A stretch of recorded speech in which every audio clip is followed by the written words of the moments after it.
महिमा राम नाम की एक आदमी बर्फ बनाने वाली कंपनी में काम करता था।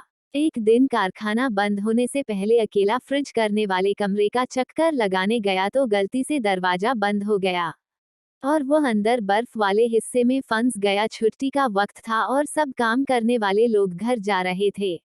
किसी ने भी अधिक ध्यान नहीं दिया कि कोई अंदर फंस गया है।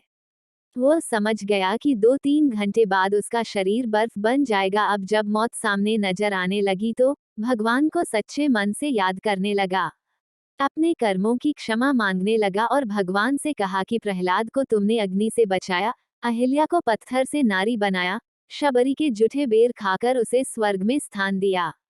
प्रभु, अगर मैंने जिंदगी में कोई एक काम भी मानवता व धर्म का किया है तो तुम मुझे यहाँ से बाहर निकालो। मेरे बीवी बच्चे मेरा इंतजार कर रहे होंगे। उनका पेट पालने वाला इस दुनिया में सिर्फ मैं ही हूँ। मैं पूरे जीवन आपके इस उपकार को याद रखूंगा। और इतना कहते कहते उसकी आंखों से आंसू निकलने लगे। 1 घंटे ही गुजरे थे कि अचानक फ्रीजर रूम में खटखट की आवाज हुई। दरवाजा खुला, चौकीदार भागता हुआ आया, उस आदमी को उठाकर बाहर निकाला और गर्म हीटर के पास ले गया। उसकी हालत कुछ देर बाद ठीक हुई तो उसने चौकीदार से पूछा, आप अंदर कैसे आए? चौकीदार बोला कि साहब, मैं 20 साल से यहाँ काम कर रहा हूँ।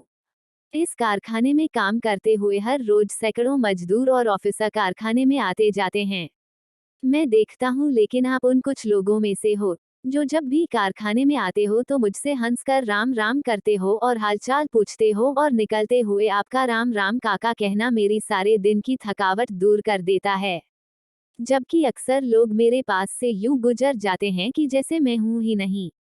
आज हर दिनों की तरह मैंने आपका आते हुए अभिवादन तो सुना, लेकिन राम राम काका सुनने के लिए इंतजार करता रहा। जब ज्यादा देर हो गई तो मैं आपको तलाश करने चल पड़ा कि कहीं आप किसी मुश्किल में ना फंसे हो। वो आदमी हैरान हो गया कि किसी को हंसकर राम राम कहने जैसे छोटे काम की वजह से आज उसकी जान बच गई। राम कहने से तर जाओगे?